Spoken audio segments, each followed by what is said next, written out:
আসসালামু আলাইকুম রহমতুল্লাহ বরকাত। সম্মানিত দেশবাসী, আমি cancer specialist doctor SM Sarwar.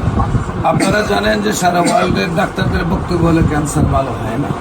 এমনই একজন ক্যান্সার রোগী সুস্থ হয়েছে, যার গল্প আমরা আপনাদের সামনে তুলে ধরছি। আপনার নাম কি? বাবুল মিয়া। আপনার পিতার নাম? সাদেক মিয়া। আপনার গ্রামের নাম?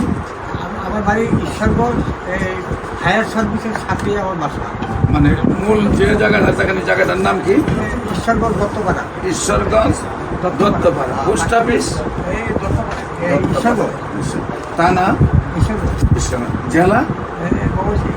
জেলা হইল ময়মনসিংহ। এটা কি সদর নাকি সদর? সদর, সদর। আমরা না, আমরা এই ময়মনসিংহ। ময়মনসিংহ সদর? হ্যাঁ, না সদর না, সদর আলাদা থানা। ঈশ্বর থানা। ঈশ্বরগঞ্জ। ঈশ্বরগঞ্জ হলো থানা। আচ্ছা, আপনার যে ক্যান্সার রোগী ছিল, আপনার কি হয়? বাস্তব বাইশটা নাম কি? সালেমা। সালমা। বাইশটার নাম কি? মোহাম্মদ আব্দুল আদিক। আব্দুল্লাহ আজিজ। হ্যাঁ। আচ্ছা, রোগীর কি অবস্থা ছিল, কিভাবে সুস্থ হয়েছে? এই পেটের মধ্যে এই দাড়ি বুড়ির মধ্যে হয়ে গেছিল, ফুসুরি হইয়া টিউমার হইয়া বলে গেছিল। বলছিল ডাক্তারের বসে অপারেশন করতে হবে। পরে আপনার এটা এই মোবাইলে দেখা বুঝলেন, আমার নাতি দেখা বলে পরে বাইক করলো, পরে পাঠাইলো জামাই, পরে আপনার এখান থেকে ওষুধ এখন কি সুস্থ? পাকশাক করছে, মানে রান্না করে খায়।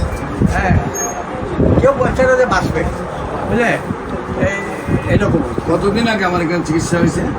আপনি এখানে বড় এই শেষ ডোজ দিচ্ছে এই গত সপ্তাহ। মানে 1 বছর হয়ে গেছে। না, 1 বছর হয়েছে না তো, এই 3-4 মাস খাইতে ভালো হয়ে গেছে। এইদিক দিয়া খুশুরি হইয়া গলে গেছে, মানে ওইদিকে ফুটা হয়ে বের হয়েছে, ফুটা হইয়া ময়লা বের হয়েছে। ময়লা গন্ধ, বিশ্রী গন্ধ বাইরেছে, বুঝলে। পরে ওষুধ রেগুলার খাওয়া গেছে। হ্যাঁ, পরে আস্তে আস্তে আবার শুকাই গেছে। ওটা শুকাই গেছে। এখন সুস্থ, মেয়ে সুস্থ, এখন সম্পূর্ণ সুস্থ। সে সুস্থ। আরও ওষুধ খাইছে। সম্মানিত দেশবাসী, বিশেষ করে একজন ক্যান্সার রোগী সুস্থ হলে এরকমই আপনারা ক্যান্সার গবেষক অধ্যক্ষ ডাক্তার SM সারওয়ার দেখলে প্রায় 5,500-এর মধ্যে ক্যান্সার রোগীর সাক্ষাৎকার পাবেন, যারা সুন্দরভাবে সুস্থ হয়েছে।